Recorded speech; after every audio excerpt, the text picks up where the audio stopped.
We have seen in Macbeth's Act 1, Scene 1, the three witches are meeting up and they are chanting and dancing and they are preparing and planning to meet Macbeth.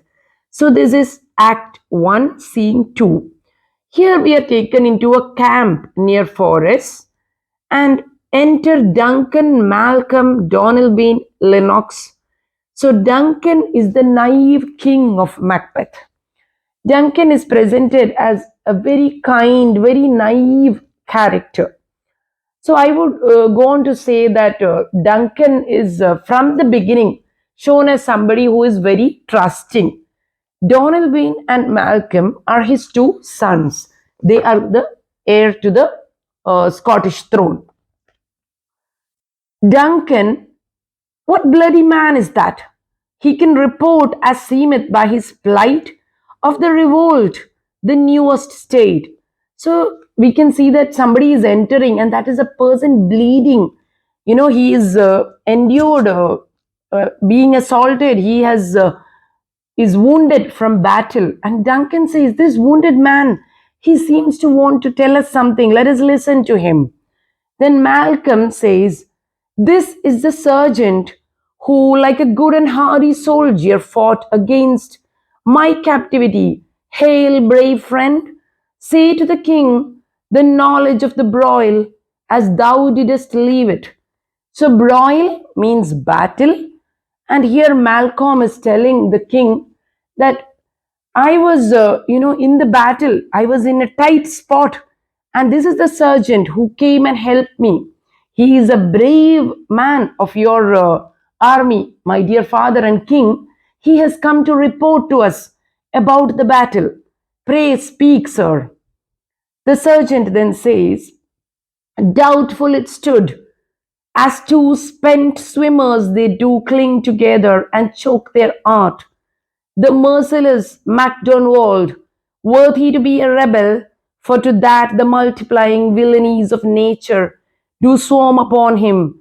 From the western isles of kerns and gallow glasses is supplied, and fortune, on his damned coral smiling, showed like a rebel's whore, but all's too weak for brave Macbeth. Well, he deserves that name." So now we see that he is giving a description of the battle. He says that, like two spent swimmers, like people, two swimmers, they have been swimming for such a long time, they are spent, all their energy is gone, they're managing to keep afloat. That is how we are in battle. That is how Macbeth, the great general, and Banquo, both of them, these worthy thanes, they are somehow holding up the battle. And at that moment, in order to choke them, to drown them, comes the merciless Macdonwald. And Macdonwald is a rebel. He has rebelled against the king.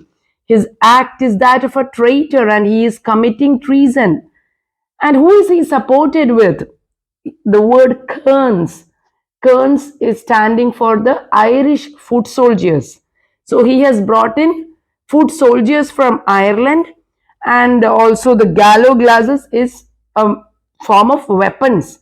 So he has got heavy weaponry. He has got an Irish army to support him, and all of a sudden he has turned against his king, and he is trying to win this battle. And we are in a very bad condition. We are in a bad situation, and fortune is seeming to smile on this unworthy rebel. Luck seems to be on his side, like a rebel's whore. Luck is now described as a whore. But all is too weak in front of somebody. There is someone who is so courageous, he is not going to fall back at the sight of a huge army or superior weapons, and that is brave Macbeth. Well, he deserves that name, disdaining fortune with his brandished steel, which smoked with bloody execution, like Val's minion, carved out his passage, till he faced the slave, which never shook hands nor bade farewell to him, till he unseamed him from the nape to the chaps, and fixed his head upon our battlements. So these lines would bring to your mind a fierce battle in the movies that you've seen, where brave Macbeth brandished his steel. He did not care how many soldiers were before him, but he went through them like an executioner. He was, killing left and right until he reached that rebel Macdonwald. And without saying hello to him, without extending a hand, without waiting to talk, without even bidding him goodbye, he just chops him from the nape to the chops. He simply destroys him with his sword. He cuts off his head and places it on the battlements, which in ancient medieval times is a form of telling the rest of the army that yes, your leader has been beheaded. You have to surrender. And this is causing fear in all those around him. So, such is the bravery of Macbeth that he did not falter for a minute. He just went through the soldiers.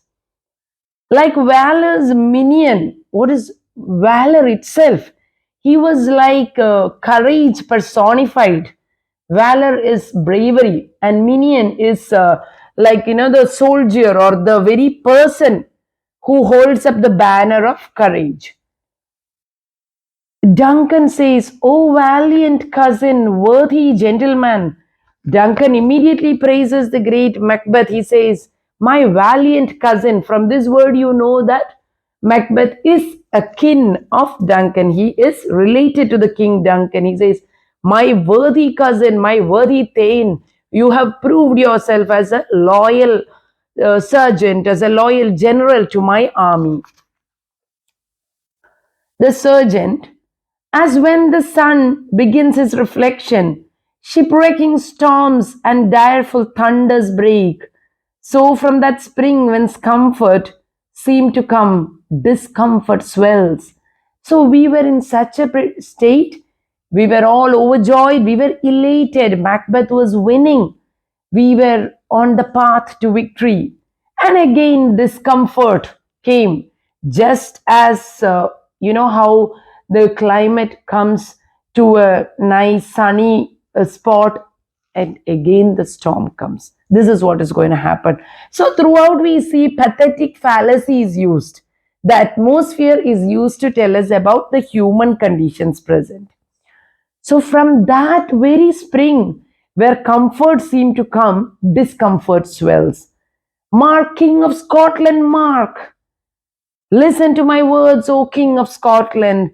No sooner justice had, with valor armed, compelled those skipping kerns to trust their heels. Macbeth made them turn on their heels and run away. He made those Irish soldiers run for dear life. But then came the Norwegian lord, surveying vantage. So, looking at the advantage, the Norwegian lord who had come along with this Thane, the Norwegian lord with furbished arms, with his sharpened weapons and new supplies of men, he began a fresh assault. Here we see the battle. The very picture of the battle is coming to our mind. When one side is defeated, the Norwegian lord comes in with fresh supplies. And we have these Macbeth and Banquo, very tired generals, spent like swimmers who have been swimming for such a long time. Then Duncan asks with wonder, he asks, "Dismayed not this our captains Macbeth and Banquo?" So didn't our generals get dismayed? Didn't they get disheartened? Did they not feel like, they should surrender? The sergeant then replies, he replies in a very sardonic, very sarcastic, ironic manner. So when you read these plays, you need to see the way each line is spoken. In Duncan, you can always see that wonder, that naiveness. But the sergeant here, he speaks with irony, with sarcasm. He says, "Yes, as sparrows, eagles, or the hare, the lion. If I say sooth, I must report they were. If I should say that they were scared, I would have to say that Macbeth was scared of the Norwegian lord only as much as a lion would be scared of a hare, or a eagle would be scared of the sparrow. As cannons overcharged with double cracks, so they doubly redoubled strokes upon the foe, as though the cannon, which is, overcharged with shooting so much, they doubly recharged themselves. They brought forth all the remaining energy. Like the fire that is going to be extinguished would come forth in a great roaring, fire sparks. Such was Macbeth. To the end, he was going to fight. He did not care how tired he was, how replenished the enemy's army was, except they meant to bathe in reeking wounds or memorize another Golgotha. I cannot tell, but I am faint, my gaseous cry for help. I have last left them fully wounded, making us think of another Golgotha. The word Golgotha is bringing to mind the Bible, and this is the spot where Jesus of Nazareth was crucified. So, such a battle, something that is so superior, was happening there. But now my wounds cry for help. I cannot speak anymore. Please give me help. This is what the sergeant is saying. Duncan says, so well thy words become thee as thy wounds. They smack of honor both. Go get him surgeons. So Duncan says, your wounds speak great honor. Your words prove you to be an honorable man. You have brought us this good news, and your wounds show that you yourself have played a very brave part. So he says, doctors, quickly attend to my sergeant. The Malcolm then says, the worthy Thane of Ross has come. So Ross, another Thane, is entering. Lennox is another gentleman in the court. What a haste looks through his eyes, so should he look that seems to speak things strange. Oh, look at the Thane of Ross. He seems to, his eyes are fiery. He seems to be bringing us some sort of strange news. Let us see what this is. Here in the second chapter, we are getting to meet Duncan, Malcolm. We see that Malcolm is a brave son of Duncan. Then there is the Thane of Ross. He is yet another general coming from the battle. And Lennox is a gentleman in waiting with the king. And throughout, you have to remember the atmosphere. Pathetic fallacy, something that can come in as a device here. That is, the atmosphere constantly tells us that, there is disaster, there is calamity. Ross, God save the king. Duncan, whence comest thou, worthy Thane? Where have you come from, and what was the state of affairs? Ross, from Fife, great king, where the Norwegian banners flout the sky and fan our people cold. So Norway's banners are, the Norway king's flag, the banner is flying high, and our people are getting scared and they are shuddering in front of Norway's armies. Norway himself, with terrible numbers, assisted by that most disloyal traitor, the Thane of Cawdor, began a dismal conflict. So the king of Norway, who is aided by the Thane of Cawdor, they both together have made an army, and they are coming to destroy us, till that Bellona's bridegroom, lapped in proof, confronted him with self-comparisons. But we on our side, whom have we got? We have got Bellona's bridegroom himself.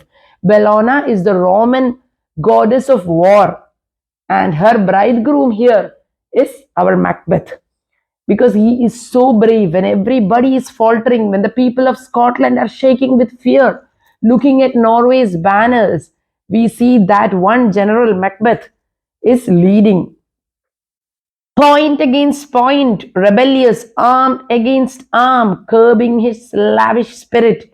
And to conclude, the victory fell on us. In this great battle, where we have lost so many lives, been wounded so much, victory finally came to us because of Bellona's bridegroom, that is Macbeth. Duncan, great happiness. Ross, that now Sweno, the Norway's king, craves composition. The Norway's king has surrendered. He is asking us to, let his people free. He is asking us to forgive him. Nor would we deign him burial of his men till he disbursed at St. Combs Inch $10,000 to our general use.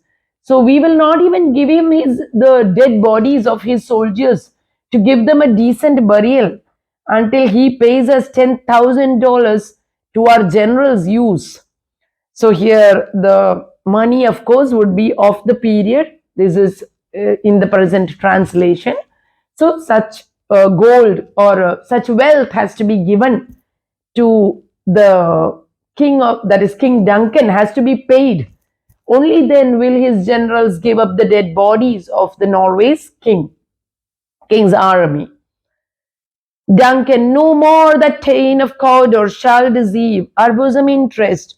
Go pronounce his present death, and with his former title greet Macbeth. So now Duncan has understood that the Thane of Cawdor is a traitor. He immediately says the Thane of Cawdor has to be executed. He has gone and joined the ranks of the King of Norway against me, and so I will not allow him to live anymore. And that worthy title, with that worthy title, please go and greet Macbeth. So let him be the Thane of Cawdor from henceforth. Ross, I will see it done. Duncan, what he hath lost, noble Macbeth hath won. And what he has lost by his traitorous, his treason, his behavior, our noble Macbeth has won. Thank you.